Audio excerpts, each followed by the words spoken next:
Hello नमस्कार प्रणाम दोस्तों, मैं हूं अर्जुन कुमार और आप देख रहे हैं अर्जुन कुमार ऑफिशियल। तो चलिए मैं आप लोगों के बीच में एक फिर से लेकर आया हूं।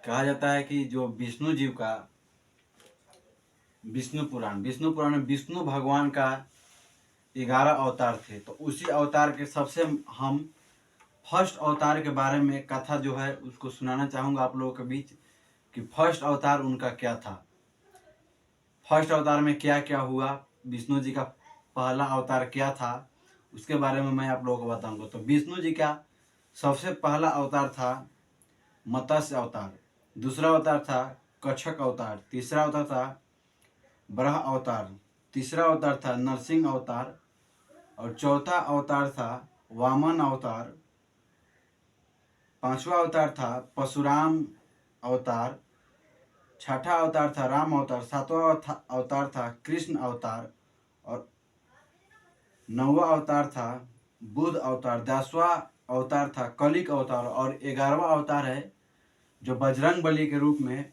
जाना जाता है। 11वां रुद्र लोग कहते हैं कि बजरंग बली वही बजरंग बली का है।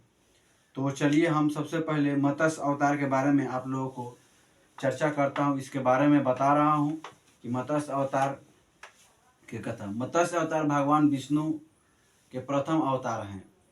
मत्स्य के रूप में अवतार लेके भगवान विष्णु ने एक ऋषि को सब प्रकार के जीव जंतु एकत्र करने के लिए कहा और जब पृथ्वी जल में डूब रही थी तब मत्स्य अवतार में भगवान ने उस ऋषि की नाव की रक्षा की। इसके पश्चात ब्रह्मा ने पुनः जीवन का निर्माण किया। दूसरी एक मान्यता के अनुसार एक राक्षस ने जब दो वेदों को चुरा कर सागर की अथाह गहराई में छुपा दिया, तब भगवान विष्णु ने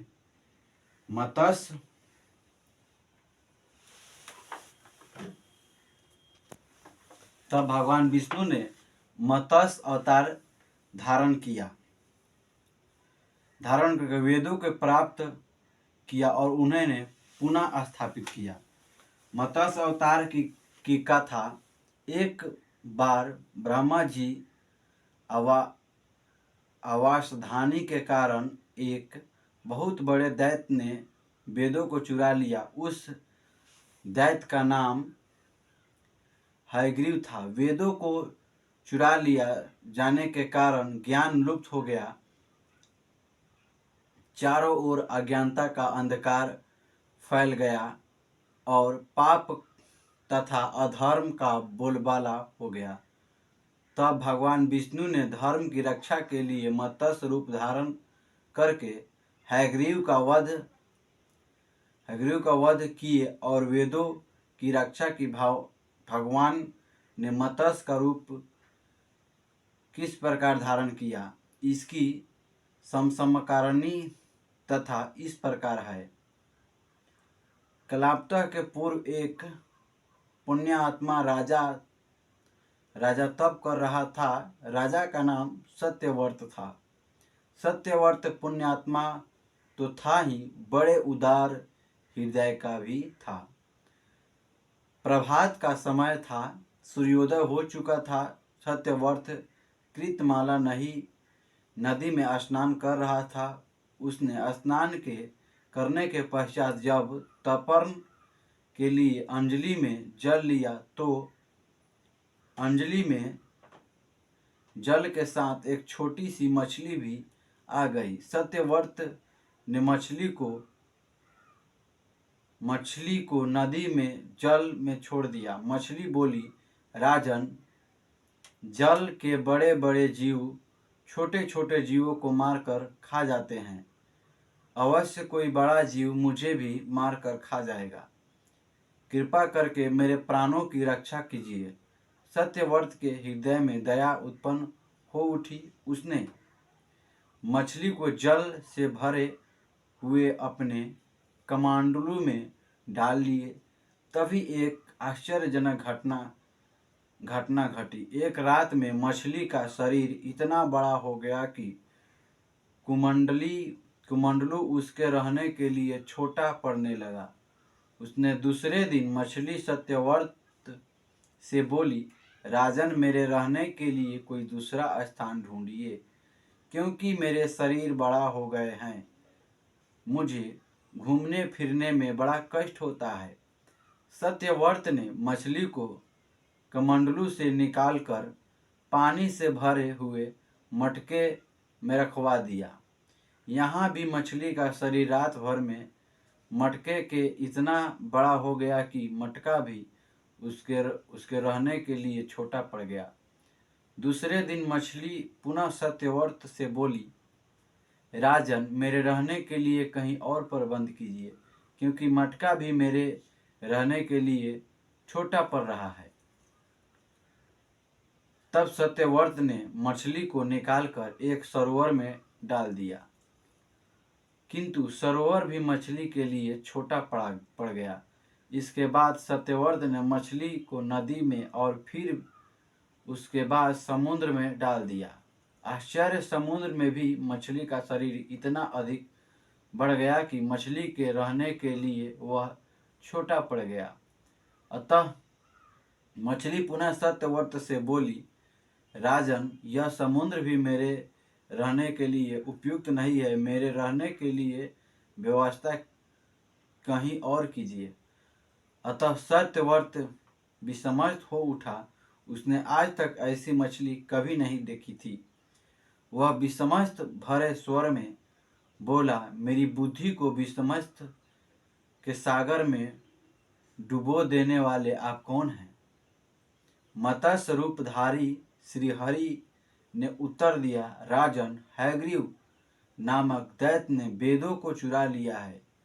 जगत में चारों ओर अज्ञान और अधर्म का अंधकार फैला हुआ है। मैंने हैग्रीव को मारने के लिए ही मत्स्य का रूप धारण किया है।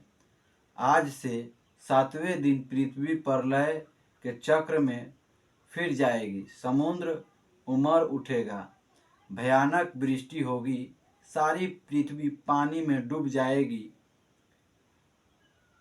जब जल के अतिरिक्त कहीं कुछ भी दृष्टिगोचर नहीं होगा, आपके पास एक नाव पहुंचेगी।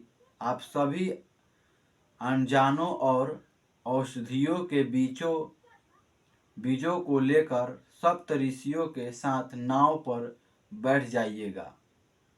मैं उसी समय आपको पुनः दिखाई दूंगा और आपको आत्मतत्व का ज्ञान प्रदान करूंगा। सत्यव्रत उसी दिन से हरि का स्मरण करते हुए प्रलय की प्रतीक्षा करने लगे। 7वें दिन प्रलय का दृश्य उपस्थित हो उठा। समुद्र भी उमड़ पानी सीमाओं से बाहर बहने लगा। भयानक वृष्टि होने लगी। थोड़ी ही देर में सारी पृथ्वी पर जल ही जल हो गया। संपूर्ण पृथ्वी जल समा गई। उसी नाव दिखाई पड़ी। सत्यव्रत सप्त ऋषियों के साथ उस नाव पर बैठ गए। उन्होंने नाव के ऊपर संपूर्ण अनाजों और औषधियों के बीज भी भर लिए। नाव प्रलय के सागर में तैरने लगी। प्रलय के उस सागर में उस नाव के अतिरिक्त कहीं भी कुछ नहीं दिखाई दे रहा था। सहसा मत्स्य रूपी भगवान प्रलय के सागर में दिखाई पड़े। सत्यव्रत और सप्त ऋषिगण मत्स्य रूपी भगवान की प्रार्थना करने लगे। भगवान से आत्मज्ञान पाकर सत्यव्रत का जीवन धन्य हो उठा। ये जीते ही जीवन मुक्त हो गए। प्रलय का प्रकोप शांत होने पर मत्स्य रूपी भगवान ने हयग्रीव को मारकर उससे वेद छीन लिए। भगवान ने महाराज जी ब्रह्मा जी को पुनः वेदों दे दिए। इस प्रकार भगवान ने मत्स्य रूप धारण करके वेदों की उद्धार तो किया ही साथ संसार के प्राणियों का भी अंतिम अमित कल्याण किया। इसीलिए कहा जाता है दोस्तों कि सबका पार लगाने वाले ऊपर वाला होते हैं, नीचे वाला कोई किसी का भाग कर्म नहीं होते हैं। तो अपने अपने कर्म से सब कोई को पार उतरना है। आप अपना कर्म कीजिए, फल देने वाले ऊपर वाले होते हैं, नीचे वाले से कुछ नहीं होता है। जय श्री राम।